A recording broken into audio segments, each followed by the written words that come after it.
아침부터 늦은 저녁까지 방 안에 틀어박혀 세상과의 접촉을 최대한 피하며 살아가는 한 청년이 있었습니다. 그의 이름은 벤. 부모님의 이혼, 알코올 중독이었던 아버지, 생계를 위해 바쁘셨던 어머니, 따뜻한 밥상과 가족과의 대화는 그에게 사치였습니다. 사촌 집을 전전하며 하루에 15시간씩 게임에 빠져 지냈습니다. 목표도 열망도 없이 그냥 하루를 보내는 것이 그의 삶이었습니다. 하지만 어느 날 문득 깨달았습니다. 게임의 즐거움보다 더 큰 공허함이 자신을 집어삼키고 있다는 것을. 특별한 사건이 있었던 것도 아니었습니다. 그저 마음 깊은 곳에서부터 변화에 대한 갈망이 서서히 피어올랐을 뿐입니다. 그날 그는 결심했습니다. 더 이상 이렇게 살지 않겠다. 그리고 그의 삶은 송두리째 바뀌었습니다. 목표 없이 방에 갇혀 게임만 하던 그는 이제 수많은 사람들에게 영감을 주는 유명 블로거이자 베스트셀러 작가가 되었습니다. 그가 바로 최고의 변화는 어디서 시작되는가를 집필한 벤저민 하디입니다. 많은 사람들이 스스로에게 말합니다. 나는 목표가 없어. 아니, 꿈이 없어. 큰 소망이 없어. 라고 말이죠.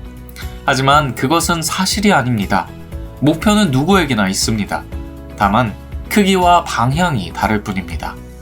벤도 자각하기 전까지는 하루 종일 방해받지 않고 게임을 하는 것이 목표였습니다. 지금 여러분의 목표는 무엇입니까? 혹시 벤처럼 작은 목표 속에서 안주하고 있지는 않습니까?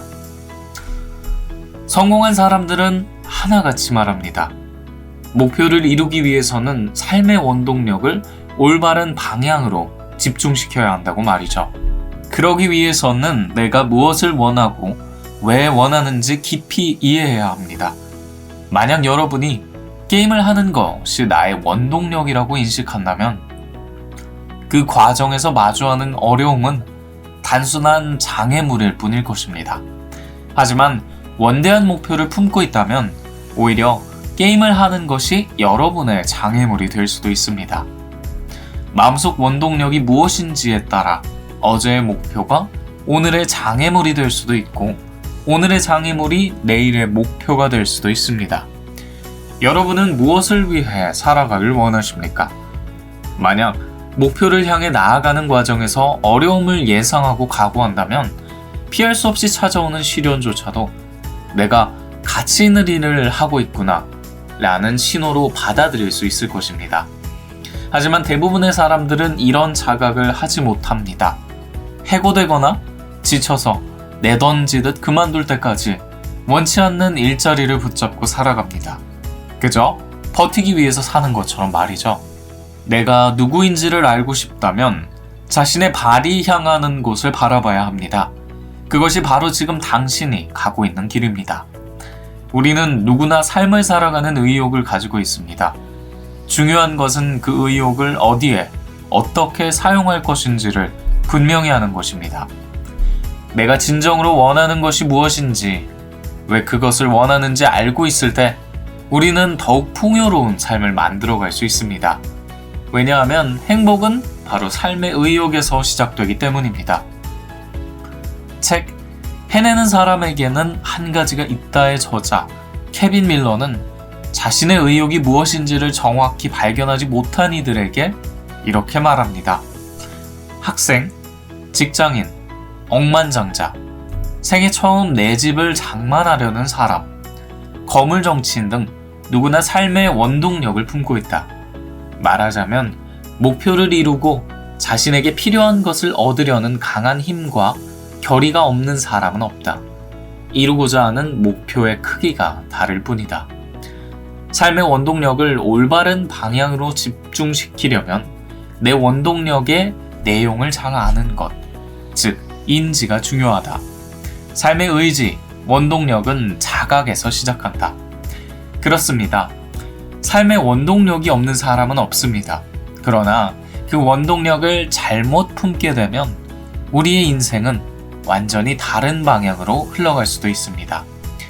벤저민 하디가 만약에 그날 그 공허함을 인식하지 못했다면 그는 평생 게임 중독자로 살아가거나 알코올 중독자인 아버지를 닮아가거나 사업에 실패한 어머니를 모방하며 살아갔을지도 모릅니다.